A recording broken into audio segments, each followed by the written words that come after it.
Welcome to another episode of Critic.Reading.Writing. My name is Quayson and I am a professor of English at Stanford University. This episode will be focused on Sir Arthur Conan Doyle's The Sign of Four, the second novel in the Sherlock Holmes series.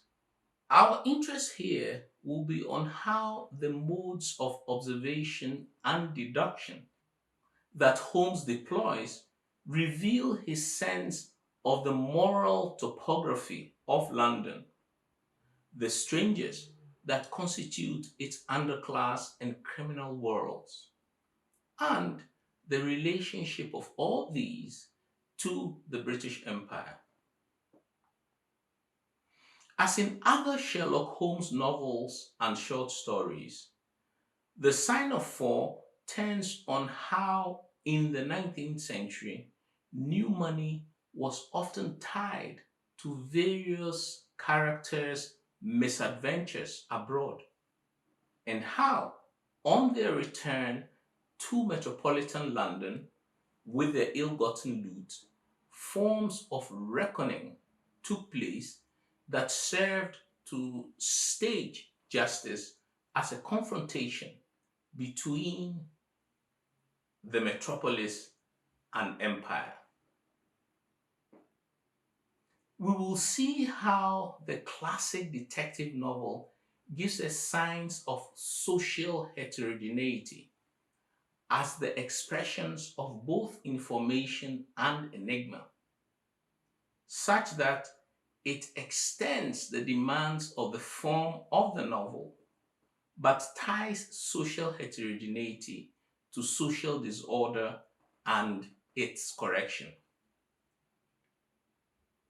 As an example of the classic detective, Sherlock Holmes expresses a supreme confidence in his methods, primarily because he is an upper-class white man and thus is not under any pressure to justify himself within the English 19th century social world depicted in the novel. This is in sharp contrast to the black noir detective genre, such as we find in Walter Moseley's Devil in a Blue Dress, where the detective Rawlins is concerned as much with the consequences of racial profiling on his identity and safety as he is on how to sift through the corruption that marks all levels of society in post-World War II Los Angeles. As we shall see, Sherlock Holmes' superb qualities as an all-knowing detective are also tied to how he's able to take knowledge of the empire completely for granted, which he also brings to bear in his interpretation of the problems of crime in London. Most cities, such as London, Paris, New York, Lagos, Johannesburg, Sydney, and many others, expanded through the accretion of previously disparate neighborhoods and districts. The process of spatial conurbation came with an added impetus to tell stories about the people of the city. Part of the reason for this need for stories is that rural urban migrants and people from the assumed outskirts of the city remained largely a social mystery to those residing in its core areas. Nor was it expected for denizens of one suburb or district to necessarily know much about those from another, so that people in different areas were as much strangers to one another as they were to people that had come from abroad. The need for telling stories about strangers sometimes found peculiar outlets, such as in the criminal biographical portraits made popular in London's Newgate calendars in the 18th century, of which Stephen K. Knight writes about in Crime Fiction Since 1800, Detection, Death, Diversity. The marriage notices and obituaries in newspapers such as Paris's Gazette de France, first issued in 1625, the New York Gazette, first issued in 1725, London's The Times, first issued in 1785, and Johannesburg's The Sowetan, which itself first came out in 1981, served a similar purpose, while the Onitsha market literature that spoke of the knowledge required to survive in Nigerian cities in the 1960s and 1970s also served the same function. In a way, this urban need for stories and the media that carried them serves to illustrate the central principle outlined by Benedict Anderson in Imagined Communities, except that what I am proposing here is that it is the city itself that acts as the crucible of knowledge of the wider whole, rather than simply the more nebulous nation state in general. The city is a compressed metonym of knowledge production, of which the nation state is the broader projection. We might argue that the function of urban stories is ultimately to make the strange knowable by circulating information about the different types of individuals that make up the city. In the novel in general, knowability is tied firmly to the exploration of social heterogeneity. Some people may assume that social heterogeneity refers to diversity and multiculturalism, but that is in fact not the case, given that a novel can be socially heterogeneous without touching at all on the questions of diversity and multiculturalism. I am using social heterogeneity here simply to refer to the many different categories of people that make up a given society. In most novels, this is typically tied to the depiction of social classes rather than to different races and ethnic groups. As we shall soon see, the sign of four also depicts social heterogeneity without being multicultural, with the appearance of the cultural other in the novel being used simply to demarcate notions of barbarism and social deviance that came from the empire to disturb the social order of metropolitan London. This approach to social heterogeneity was quite common in English novels of the 19th century. In the detective novel in general, the expression of social heterogeneity is specifically relayed in two interlinked ways. First is through the depiction of different characters with varying criminal tendencies and orientations.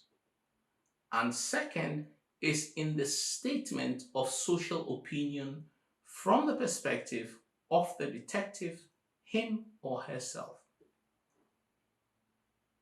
However, social heterogeneity is not simply the means of delivering more and better information about strangers in a given society, but can also be the source of intractable enigmas.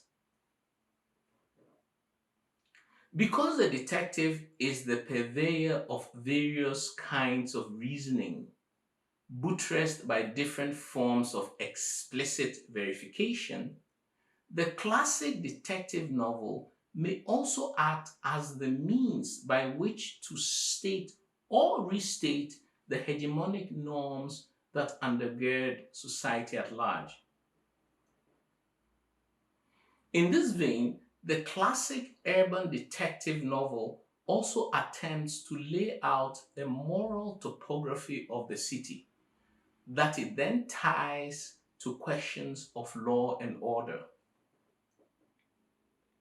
As we shall see in next week's episode on Walter Moseley's Devil in a Blue Dress, this is the opposite of what we find in the example of the noir detective novel, where the objective is to unmask the fundamentally corrupt basis of all of society, including the police, politicians, criminals, and sometimes even the detective himself.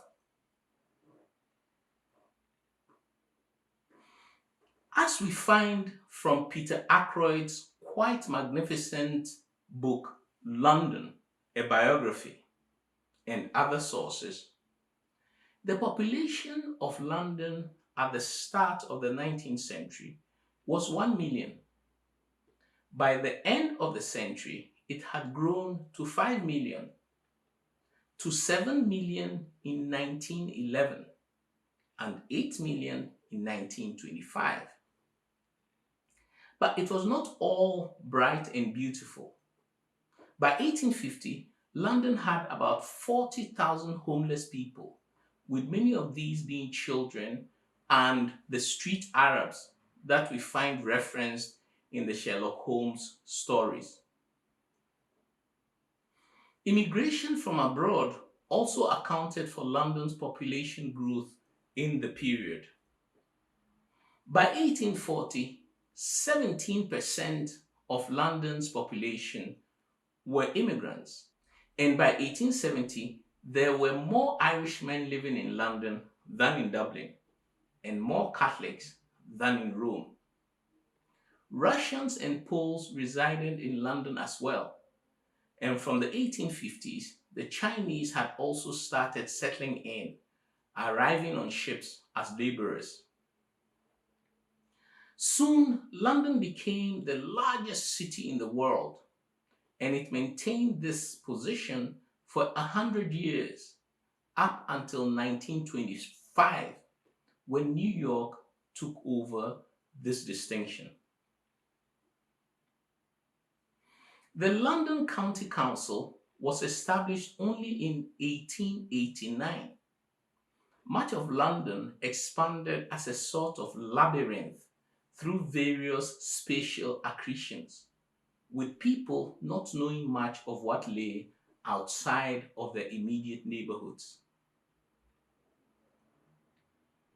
London's first railway was laid in 1836, with Euston Station formally opening in 1837. The first underground track was laid in 1863 from Paddington to Farmington, with the first electric deep shaft tube running between Stockwell and King William Street on what now is the Bank and Monument lines. The laying of London's railway tracks typically involved the displacement of poor populations, and up to 100,000 people were thus displaced in the 19th century. But they also led to the possibility for further residential diversification and expansion, and also the commingling of different parts of the urban population. This expansion also produced some measure of anxiety about the knowability of strangers. And further to this, the city's population expansion was also connected to a sense of unbearable boredom and exhaustion due to the growing sense of anonymity, thus fueling many diseases of boredom, such as Sherlock Holmes's much remarked upon cocaine habit and his penchant for chemical experiments during lulls in his criminal cases. A team led by Sally Shuttleworth at the University of Oxford has worked on a European Research Council project titled Diseases of Modern Life, where they explored the medical, literary, and cultural responses in the Victorian age to the perceived problems of stress and overwork, anticipating many of the preoccupations of our own time. The Sign of Four starts off by being a quest for finding out the source of the mysterious rubies that have been delivered to Miss Morstan every year for the previous 6 years. Then turns into the investigation of the death of Bartholomew Sholto of Pondicherry Lodge in Upper Norwood, where Sherlock Holmes, Dr. Watson, and Miss Morstan had been taken by Thaddeus Sholto, the twin brother of Bartholomew, to find out more about the Agra treasure from which came the gemstones sent to Miss Morstan. And then, finally, the story morphs into a desperate search for the sailor Jonathan Small and his pygmy accomplice Tonga, who have taken possession of the treasure and are considered armed, desperate, and extremely dangerous. The shift from one mystery to another also marks the escalation of the law and order questions that the novel is concerned with, culminating in a nighttime chase on the River Thames and the recounting by Jonathan Small of a riveting story of events that took place during the 1857 Indian Rebellion that then serves to tie the concerns with crime and punishment in metropolitan London inextricably to events elsewhere in the British Empire. Several characteristics of Sherlock Holmes are made evident during the course of The Sign of Four. First, and perhaps most important, is his encyclopedic knowledge of completely mundane facts. The narrator of the novel, and indeed of all the Holmes stories, is his friend and inadvertent secretary, Dr. Watson. Holmes tells Watson early in the novel that he has written a monograph on the 150 varieties of cigarette and cigar ash, a second on the tracing of footprints, and a third on the influence of the traits upon the form of the hand. The examples he provides of the application of this last interest, however, are exclusively of craft and working men's hands, thus suggesting that the problem of criminality and thus of detection pertains mainly to the lower social classes. This is not what we find in other Sherlock Holmes novels and short stories, but in The Sign of Four, it looks firmly to be the case. Holmes is also shown to have a superlative grasp of spatial cues throughout the city. While Watson and Miss Morstan struggle with the gloomy, dark weather outside the cab as they are driven from the Lyceum Theatre in central London, Holmes unerringly rattles off the various street names of the places they traverse. As we soon find out, the street names he rattles off map an arc south of the River Thames and into the questionable and forbidding neighborhood of Upper Norwood that has long lines of dull brick houses, only relieved by the coarse glare and tawdry brilliance of public houses at the corner. Public houses come in for another mention in the course of the story, but they are repeatedly associated with the working classes and spoken of with some amount of disdain. In The Sign of Four, Upper Norwood is associated with new money that has been gained predominantly from colonial adventures in India. We are introduced to characters such as Thaddeus Sholto and his slain brother Bartholomew, both of whose father, Major John Sholto, served as a soldier in the 34th Bombay Infantry in India, and then as a prison officer on the Andaman Islands, and through some twists and turns, managed to steal a treasure chest originally procured by the four incarcerated criminals in Agra, led by the Englishman Jonathan Small during the Indian Rebellion of 1857. The other three partners are Sikhs and Muslims, to whom we are introduced during the rebellion as determined and violent robbers, but then never encounter again. We will have more to say on the Indian Rebellion itself later in our discussion.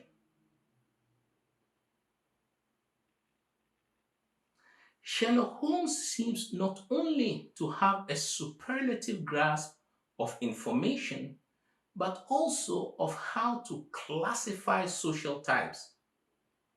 He readily either offers information about different social groups or takes on the guise of mannerisms of particular social types to push forward his investigations.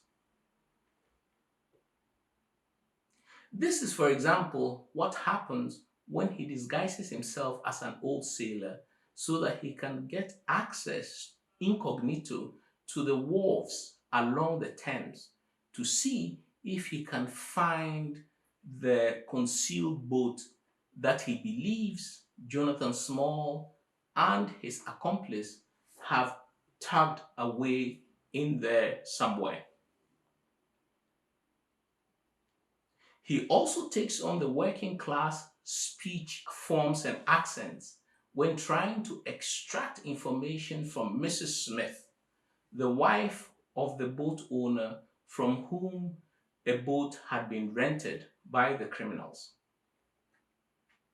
And to recall what we said earlier about newspapers, at different times in the course of the investigations, Holmes also places notices in the newspapers specifically designed to transmit misleading information to the two criminals. But the assumption that the newspaper was a good conduit for doing this also shows that it was an important venue and vehicle for discovering things that were happening in different parts of the city.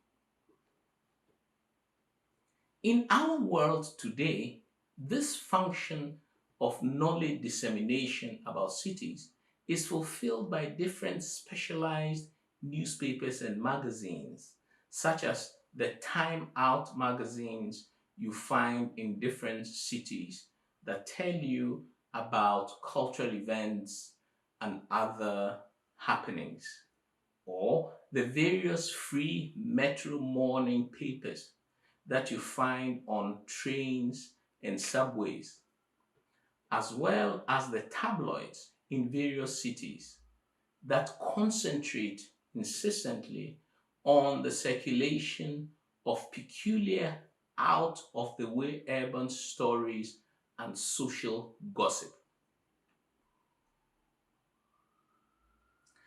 But the principle that Holmes's knowledge of the social typology of London really illustrates is that in pursuit of crime, he has the facility and confidence to shed his own class and social markers and to occupy those of others. In other words, Sherlock Holmes also acts as the eye of God, not simply in his encyclopedic knowledge of mundane facts, but also in terms of the ways in which he can reconstitute his identity at will, anywhere on the social ladder. This principle of what amounts to embedded yet also godlike intelligence gathering is one that is not granted to easy Rawlins in Moseley's Devil in a Blue Dress because of his race. For Easy Rawlins is always seen before he's heard by the white world, whereas Sherlock Holmes can restrict how far ahead he's seen by blending in with the social background. The comedian Trevor Noah tells a joke in Afraid of the Dark, which is on Netflix, about it being quite impossible to have a black James Bond because Bond is typically shown pursuing white criminals in largely white settings. This seems to me to be totally on point. To Noah, this automatically disqualifies British black actor Idris Elba, whom many think should be a Bond one day. In The Sign of Four, characters are repeatedly described in terms of physiognomy, with a direct correlation being established between how they look and their presumed morality or its absence. The most significant of these physiognomic typologies is attached to the character of Tunga, the pygmy from the Andaman Islands who was brought with Jonathan Small, the English sailor, to help him retrieve the Agar treasure from the Sholtos. At a point in the novel, Sherlock Holmes takes down an ethnological gazette from which he reads to Watson features of the pygmies of the Andamans. They are naturally hideous, having large, misshapen heads, small, fierce eyes, and distorted features. Their feet and hands, however, are remarkably small.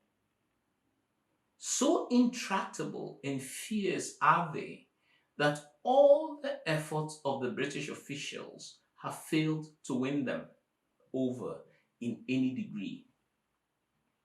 They have always been a terror to shipwrecked crews, braining the survivors with their stone-headed clubs or shooting them with their poison arrows.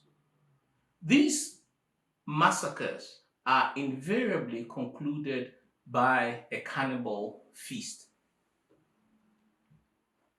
It is not clear from whose perspective the Ethnological Gazette concludes that the natives of the Andamans are naturally hideous, but there is a strong suspicion that this description was not what the Andamanians gave of themselves.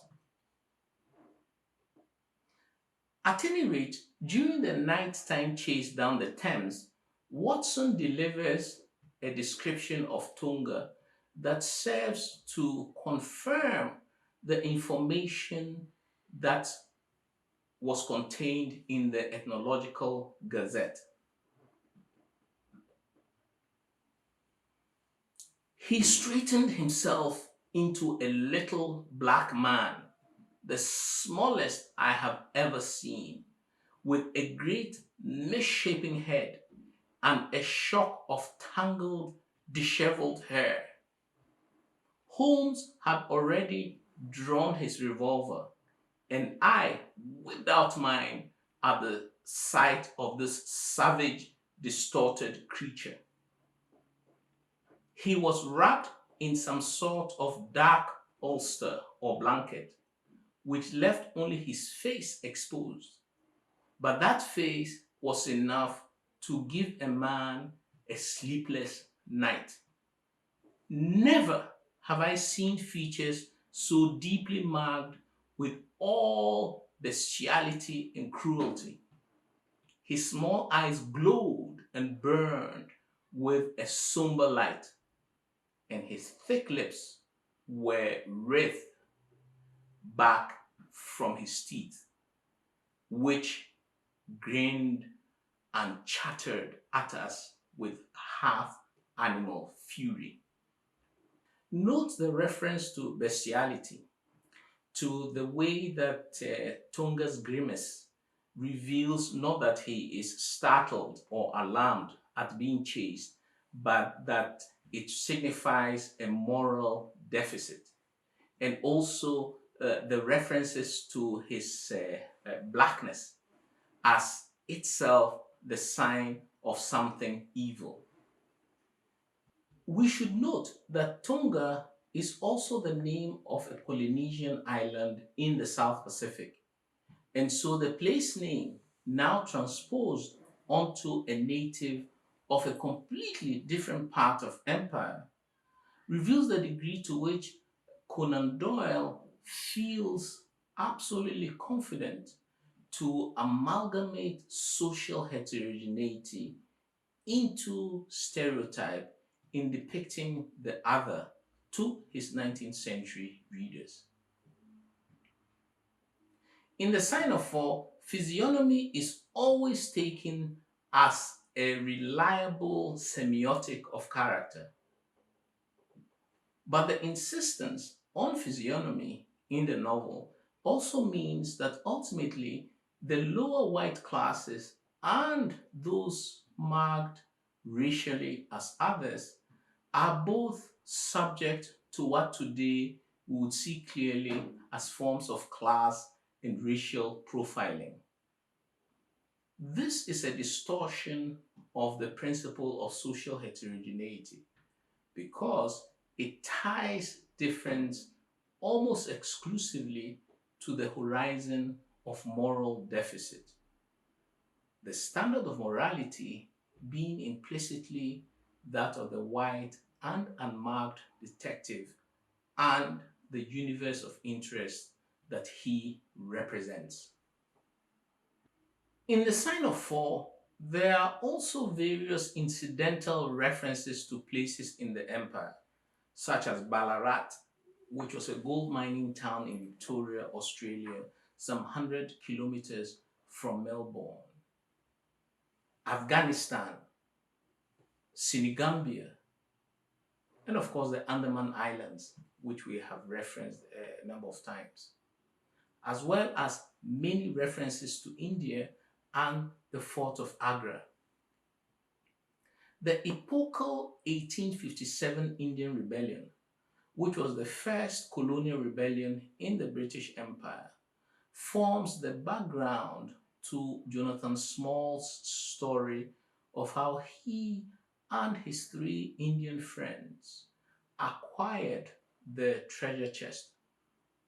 The Indian Rebellion is thus converted into the exotic background to a story of criminal brotherhood, class mistrust, subterfuge, and intrigue.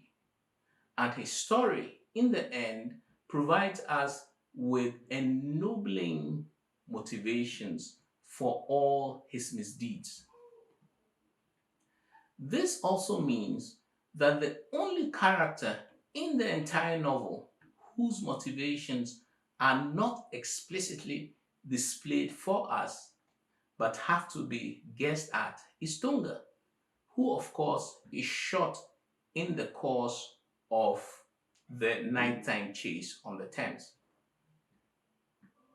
Tunga remains to the end silent and entirely spoken for, and thus a handy peg for all kinds of projections from the white-only other characters. And yet the shift of location in the Sign of Fall from London to the violent events of the Indian Rebellion also serves to depict India as a place of fundamental excess, and thus as a justification for imperial regulation and control. This coincides with the impressions about India generated in Philip Meadows Taylor's best-selling Confessions of a Thug, which was published in 1839, which was considered the most influential ethnographic account of India until Rudyard Kipling's Kim, published in 1901, and is the source of the word thug in the English language. The linking of the question of social heterogeneity to that of race and empire means that reading the Sign of Fall through a post-colonial lens yields several handy insights at different levels of the text, not the least of which is that it expresses a blatant ideology about the relationship between crime and strangers, socially and racially defined, in the 19th century, and whose ramifications echo in police profiling practices to the present day. Thank you very much. Don't forget to consult the suggested readings in the episode description. And if you like this episode, remember to give a thumbs up, subscribe and share, hit the notifications bell, and enter your comments in the section below. See you next week.